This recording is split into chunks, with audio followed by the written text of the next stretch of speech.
Hey there everybody, welcome to the channel. I'm your host, Puborama, and in today's video I'll be talking about the 5 most expensive purchases that you need to make in Grand Theft Auto Online. Yes, you heard that right. There's a lot of videos that are posted all the time about the worst purchases that you can make. And, you know, the Galaxy Super Yacht and a lot of super expensive purchases. The Luxor Deluxe will make the list. But I think at this point, it's very obvious what the most expensive wastes of money are. So what about the most expensive things that are actually worth the money? Well, hopefully by the time you're done watching today's video, you'll know the 5 vehicles that I would consider picking up. And first of all, in the number 5 position, we have this, the Pegassi Toreador, a vehicle that I absolutely love. The Toreador has so many great things going for it. First of all, it has a rocket boost, which allows it to achieve a top speed of around 150 miles per hour. And not only does it have a really good top speed, but it's actually super good on maneuverability, like way better than you would expect for a sports classic vehicle. It is incredible. It's a 4-seater, which means you can have plenty of friends in the car, and it is able to go under the water. As we can see here, it has submersible mode. And by the way, you can also use the rocket boost under the water, which is absolutely epic. The machine gun that is mounted on this vehicle is by far one of the most dangerous machine guns in the game. You can see that it blows up most cars incredibly fast. I mean, look at this. I shoot at this car. It's crazy quick. It does the same damage as a minigun. It also has homing missiles, unlimited homing missiles. And when you pair all of that with the fact this car can also survive around 6 to 7 missiles before being blown up, yeah, I mean, what else would you want? The Toreador checks every single box for a vehicle in GTA Online. It is quite the car. But it is expensive. To get your hands on this vehicle, it's going to be $4.25 million on Warstock. That is a fairly expensive price tag. And if you want to upgrade this vehicle and put everything else on it, you're looking closer to $5 million. So yeah, it's a pretty expensive upgrade. It's a pretty expensive vehicle, but it's worth it. I would definitely recommend to buy this. Get your hands on the Toreador. Then that brings us to the Grotti Italy GTO Stinger TT. This vehicle on paper is not ridiculously expensive. You can find it by going over to Legendary Motorsport, going to the 2-door category, and then sorting by price. But as I said, it's not ridiculously expensive base. It's $2.4 million. So how is this car one of the most expensive purchases? Well, the reason is because, first of all, it has a Monitech armor. That alone is going to set you back with the missile lock-on jammer and the slick mines if you want them around $700,000. But it also has an HSW upgrade, which is like 1.3 million, and then you have all the HSW upgrades that you can put on the car after.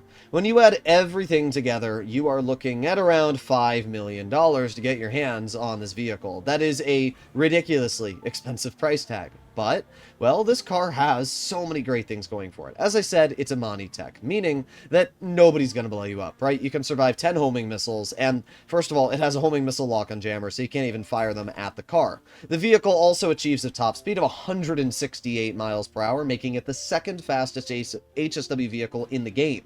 So the car is fast, it has a Monitech, and, I mean, what else do you want? It's quite the vehicle. I would highly recommend that anybody wants a fast Monitech survivable car, this is definitely the choice to go for. The Buffalo EVX is another solid choice, but it's about 20 miles per hour slower. I still think the Grotti Italy GTO is a better pickup.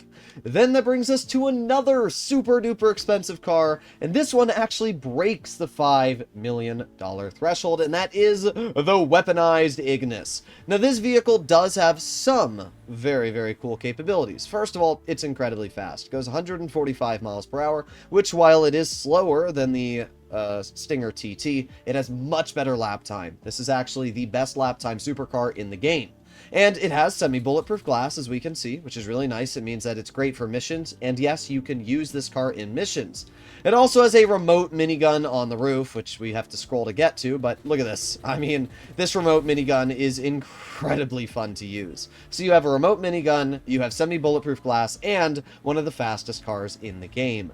But to get your hands on this vehicle, not only are you going to have to spend $4.5 million, but then to get the HSW upgrade is another $500,000, putting you over the $5 million mark, and then you have to upgrade the vehicle. So realistically, you're looking at around $6 million to get your hands on this vehicle. It's pretty dang expensive. That's, 100%.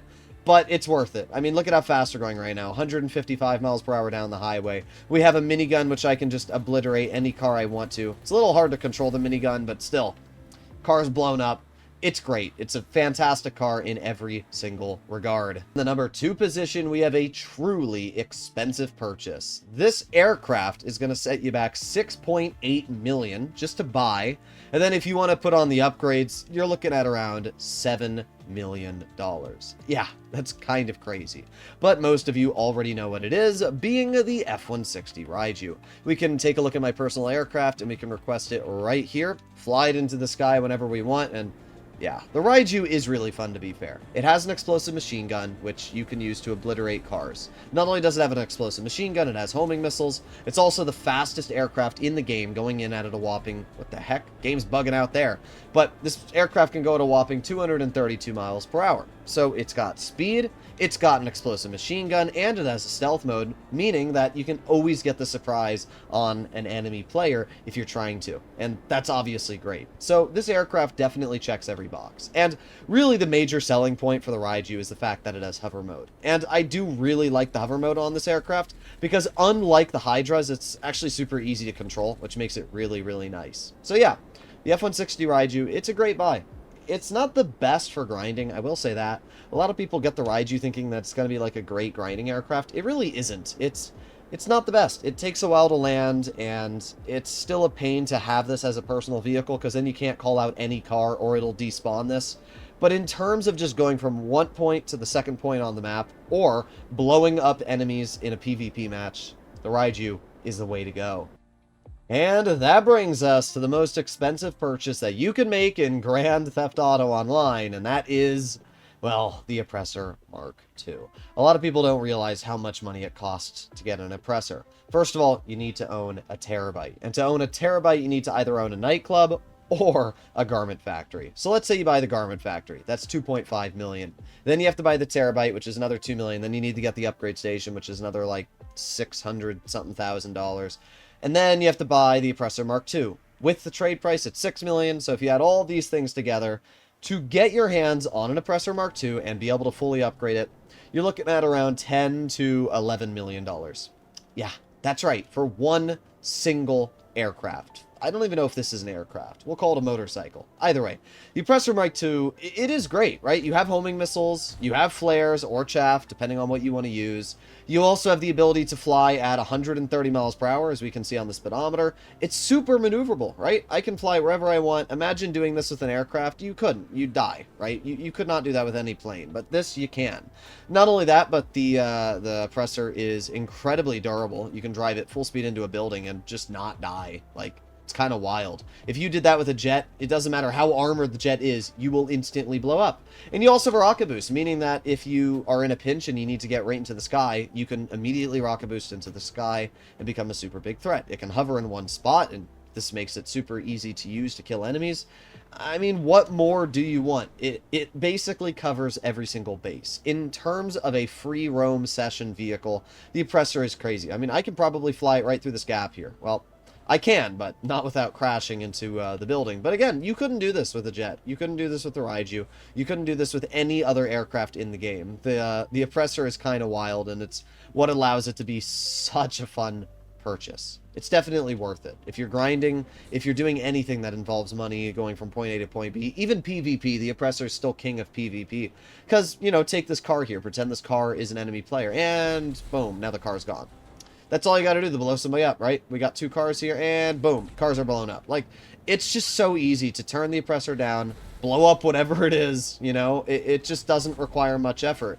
And it's what allows the Oppressor to be so darn overpowered. So yeah, the Oppressor Mark II is kind of insane. Either way, let me know in the comments what you guys think. But these are definitely my 5 choices for purchases I would make in GTA Online. And yeah, some of them are really expensive. If you want to buy all of these vehicles combined, you're looking at around $30-ish million. Yeah, $30 million. But it's going to be a $30 million amount that you will not regret. So hopefully you enjoyed the video. I'll see you all in the next one. And if you did, you know what to do. Bye-bye.